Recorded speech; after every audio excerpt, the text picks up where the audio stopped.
Muito bom dia, pessoal. Sejam bem-vindos a mais um Acorda Mercado para você começar o seu dia na frente de todo mundo muito bem informado. O Ibovespa, ele atingiu o patamar de 155.257 pontos, 11º recorde consecutivo, 14ª alta seguida. Ontem a alta foi ajudada bastante pelos Estados Unidos, mas vai lembrar que vários dessas altas foram em dias que foram negativos nos Estados Unidos.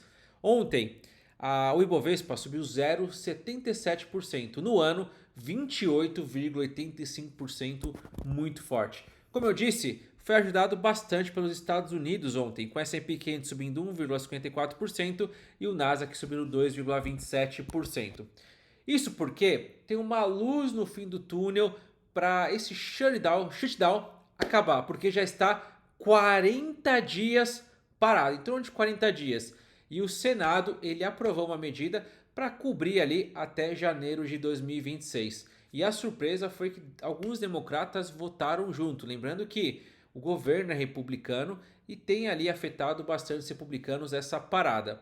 E como teve essa votação de alguns senadores dos democratas, houve ali um burburinho e vamos ver o que vai acontecer. Lembrando que ainda vai passar pela Câmara e também pela aprovação presidencial. Então tem um longo caminho a percorrer e tem algumas coisas que não estão envolvidas nisso. Porém, já é um alívio e isso ajudou bastante as bolsas americanas, que foram impulsionadas também por ações do setor de tecnologia. Lembrando que tech é a maior parte das ações americanas, são as mais importantes e mais imponentes. O Bitcoin voltou a disparar, foi para 107 mil dólares. O Bitcoin chegou abaixo de 100 mil dólares, todo mundo falou, Bitcoin agora acabou. E aí ele vai e sobe de novo. Petróleo negativo, 63,84 dólares, uma queda de 0,20. Ouro continua a sua alta, 4.137 dólares, alta de 0,38%. O dólar caiu de novo. Queda de 0,55% aos R$ 5,30. Quem diria? R$ 5,30. Além disso, uma queda no ano de 14,12%. E lembrando que quando se fala em aplicar em dólar, cuidado, não é aplicar em dólar, é dolarizar a carteira. Porque alguém que dolarizou a carteira, isso é, converteu para dólar, mas aplicou, por exemplo, no S&P 500, se deu muito bem. Agora, quem só comprou dólar, o que não faz sentido, aí acabou ficando um pouco para trás. Então, quando fala em comprar dólar, é dolarizar a carteira, comprar ativos em dólar. Até porque você compra um ativo em dólar e aí você pode aplicar em espécie como um CDB, que tem que ter uma remuneração diária. Não dá para, vou trocar a moeda e ficar sem remuneração. Não faz sentido algum. Juros. Os juros caíram em toda a curva. Isso quer dizer que fundos pré-fixados hoje é um dia bom, é um dia de marcação positiva. Porque lembrando, quando os juros futuros caem, é positivo para esse tipo de fundo. Por exemplo, um tesouro, igual a gente vai ver tesouro pré-fixado, quando ele cai, é bom para quem já tem o tesouro pré-fixado na mão. Ontem, o janeiro 2030 caiu 0,79% a 13,11%. Já o mais longo, nós estamos falando de 10 anos, janeiro 35, caiu 0,96% a 13,46%. Além disso, a gente teve aqui o Tesouro Direto e o pré-fixado está pagando 13,52% para 2032. Tesouro IPCA voltou a ficar abaixo de 8%, então IPCA mais 7,89%, que ainda é uma baita de uma taxa.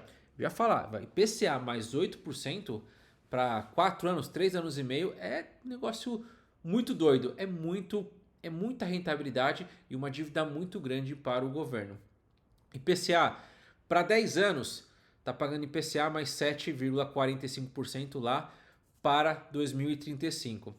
Eu fiz uma aula ontem à noite explicando tudo isso. Eu falei da carteira recomendada do Itaú e de um fundo que eles têm, que é um fundo de renda fixa. E nesse fundo de renda fixa eles têm estratégias para IPCA, que a gente chama de a inflação implícita, para juros reais, para juros nominais. Eu expliquei tudo. Então você quer entender mais sobre isso, vai na aula de ontem, porque a gente falou bastante sobre isso, e não só dos juros do Brasil, mas também dos Estados Unidos, no Chile, no México, no Reino Unido, então foi muito legal. Seguindo aqui, o setor bancário brasileiro disparou. Bradesco subiu forte, quase 2%, chegou a R$ 19,08. BTG mais uma alta de 1,23%. Setor bancário ajudando a puxar também esse crescimento do Ibovespa. Já o ponto de atenção é o Banco do Brasil. Eu vou entrar daqui a pouco no assunto Banco do Brasil, porque vai soltar o balanço amanhã, né, na quarta-feira, e vamos ficar atentos. Mas eu vou explicar mais sobre isso. Lá fora, Nubank fechou positivo, Inter fechou positivo, XP foi o principal ali subindo 1,69%. Bancos americanos a gente teve com grande surpresa o Morgan Stanley, que tinha sido patinho feio no pregão ali que a gente trouxe anteontem, subiu 1,66%. Itaúsa, mais um recorde. Lucro recorde de 4,1 bilhões de reais, um crescimento de 6% e um ROI de 18%. Não é um ROI igual ao Itaú. Itaú teve um ROI de 24%, mais 18% é um baita de um ROI, um baita de um retorno. E 14 empresas anunciaram dividendos. A gente teve metade disso foi Petrobras, anunciaram 12,16 bilhões, mas tivemos Embraer, CSN, entre outras, o que vai injetar um bom dinheiro na economia esses dividendos. Agora a gente vai falar de Banco do Brasil.